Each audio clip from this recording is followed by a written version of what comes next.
Hi hello everyone, welcome to our channel. భారతీయ సనాతన సాంప్రదాయంలో మానవ జాతికి నాగజాతికి మధ్య విడదీయరాని అనుబంధం ఉంది. మనం వివాహం కాకపోయినా, సంతానం కలగకపోయినా, కాపురంలో కలతలు ఉన్న నాగ ప్రతిష్టలు దగ్గరకు వెళ్ళి పూజిస్తూ ఉంటాము. నాగుల చవితి వస్తే పుట్టలో పాలు పోస్తాము. మరి అసలు వివాహం, సంతానం, దాంపత్యం కోసం నాగులను ఎందుకు పూజిస్తారు? మనం నిత్యం పూజించే జంట నాగులను ఎవరు? శివుడి కుమార్తె మానసాదేవి నాగదేవతగా ఎలా మారింది? నాగ ప్రతిష్టలలో ఉన్న నాగదేవతలు ఎవరు? నాగదోషం అంటే ఏమిటి?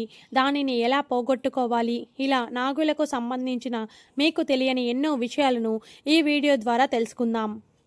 ఒకానొక సమయంలో నాగుల తల్లి అయిన కద్రువకు తనకు ఒక ఆడబిడ్డ ఉంటే బాగుండు అని మనస్సులో కోరిక కలుగుతుంది.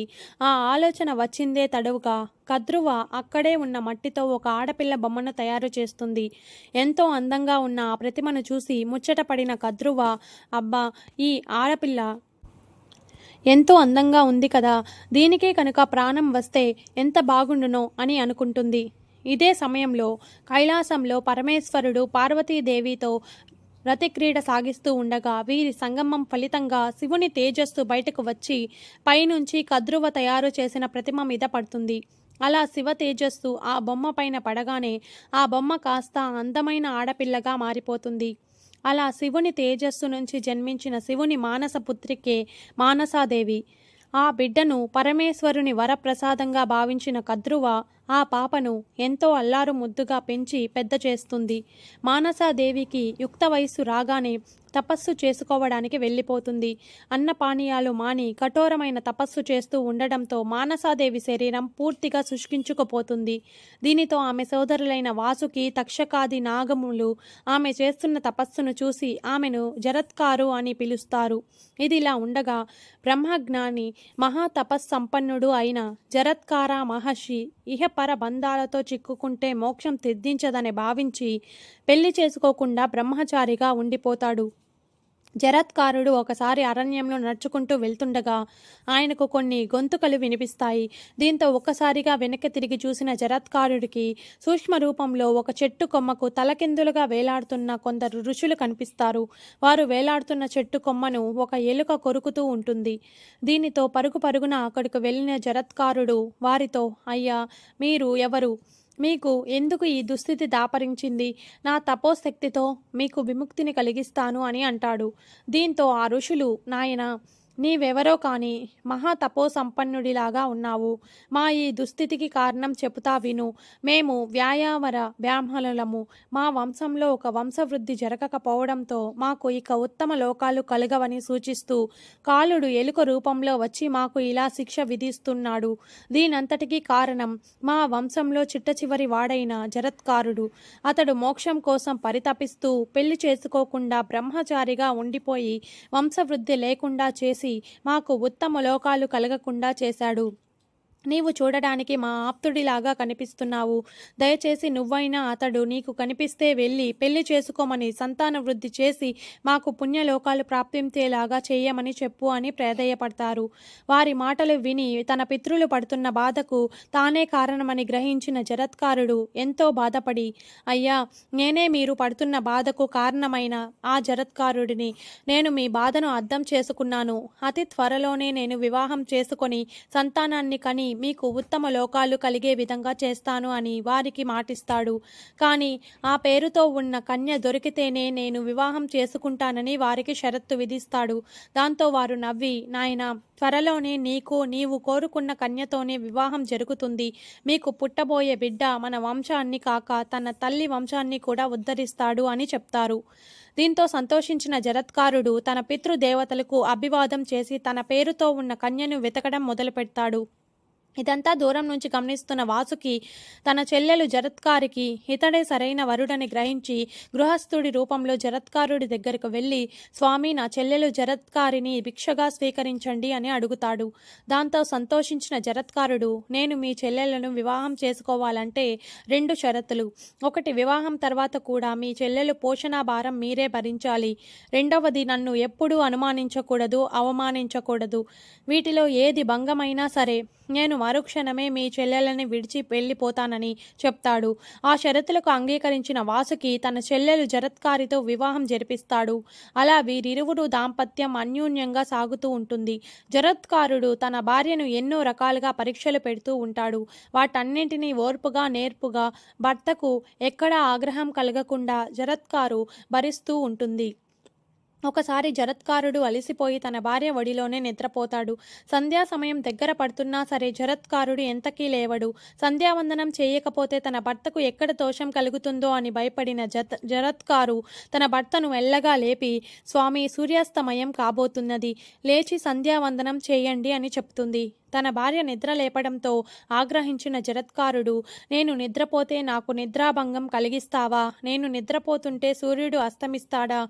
నా శక్తిని నీవు తక్కువ అంచనా వేసి నన్ను అవమానించావు, కావున నేను నిన్ను వదిలి వెళ్ళిపోతున్నాను అని అంటాడు. దీంతో ఎంతో బాధపడిన జరత్కారు తన భర్త పాదాల మీద పడి, స్వామి, నేను కావాలని మిమ్మల్ని అనుమానించలేదు. అకారణంగా నన్ను విడిచి వెళ్ళిపోతారా? నాతో సంతానం కని మీ పూర్వీకులను ఉత్తమ లోకాలకి పంపిస్తామని వారికి ఇచ్చిన మాట మర్చిపోతారా అని రోదిస్తూ ఉంటుంది. దీంతో జరత్కారుడు తన భార్యను ఓదార్చి, ఇదంతా దైవ నిర్ణయమని, నీవు ఇప్పుడు గర్భవతివి, ఆ విషయం నీకు ఇంకా తెలియదు. నీ కడుపులో పెరుగుతున్న బిడ్డ మహా తేజోవంతుడు, బ్రహ్మజ్ఞాని అవుతాడు. అతడు మీ నాగజాతిని ఉద్ధరిస్తాడు అని చెప్తాడు. తన భర్త మాటలు విని ఎంతో సంతోషించిన జరత్కారు, ధన్యురాలిని స్వామి అని తన కన్నీటితో భర్త పాదాలను కడుగుతుంది. దానితో తన భార్యను దగ్గరకు తీసుకున్న జరత్కారుడు, చూడు మానస, నీవు మహాపతివ్రతవి. నిన్ను ఎన్ని రకాలుగా పరీక్షలు పెట్టినా సరే వాటన్నింటినీ ఓర్చుకొని నా నియమాలకు భంగం కలగకుండా అన్నింటినీ భరించావు. నీకు నేను ఒక వరం ఇస్తున్నాను. నీవు సాక్షాత్తు పరమేశ్వరుడి మానసపుత్రికవు. ఇక నుంచి సమస్త నాగజాతికి నీవు అధిదేవత అవుతావు. నీవు అనుగ్రహిస్తే వివాహం కాని వారికి వివాహం, సంతానం లేని వారికి సంతానం కలుగుతాయి.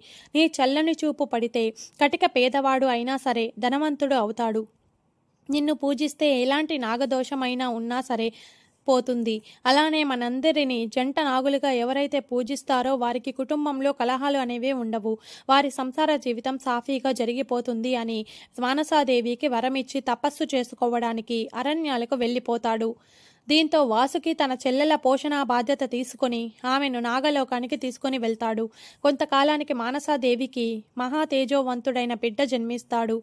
అతడే ఆస్తిక మహర్షి. ఆస్తికుడికి వాసుకి సకల విద్యలను నేర్పించి పెద్దవాడిని చేస్తాడు.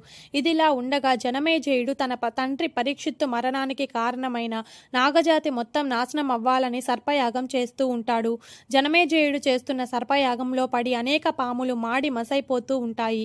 యజ్ఞశాలలో ఋత్వికులు మంత్రాలు చదువుతూ ఉంటే ఎన్నో రకాలైన సర్పాలు అన్నీ వచ్చి యజ్ఞగుండంలో పడిపోతాయి. దీంతో జనమేజయుడు ఇప్పుడు తన తండ్రిని కాటు వేసిన తక్షకుడు వంతు అని తక్షకాయ స్వాహ అని అంటాడు. దాంతో ఎంతో భయపడిన తక్షకుడు నాగులకు ఆది దేవత అయిన మానసాదేవిని స్మరిస్తాడు. తన సోదరుడు అయిన సర్పాలు పడుతున్న బాధను చూసి తల్లడిల్లిన మానసాదేవి తన కుమారుడైన ఆస్తికుడిని పిలిచి జనమేజయుడు నిర్వహిస్తున్న సర్పయాగానికి వెళ్ళి దాన్ని నిలువరించమని చెప్తుంది. దీంతో ఆస్తికుడు తల్లికి నమస్కరించి ఆమె ఆశీర్వాదాన్ని తీసుకుని జనమేజయుడు నిర్వహిస్తున్న సర్పయాగం దగ్గరకు వెళ్తాడు. ఈ సమయంలో తక్షకుడు ఋత్వికులు ఉచ్చరిస్తున్న వేద మంత్రాలకు బద్ధుడై యజ్ఞగుండంలో పడబోతూ ఉంటాడు. అది చూసిన ఆస్తికుడు, ఆగు తక్షక అని తన దండాన్ని తక్షకుడి వైపు చూపిస్తాడు. వెంటనే తక్షకుడు ఒక్కసారిగా ఆగిపోతాడు.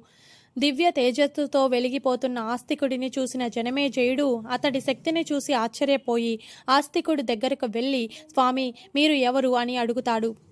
దాంతో ఆస్తికుడు, నేను నాగమాత మానసాదేవి యొక్క కుమారుడని, పరమేశ్వరుడి మనవడిని, నా పేరు ఆస్తికుడు అని చెప్తాడు.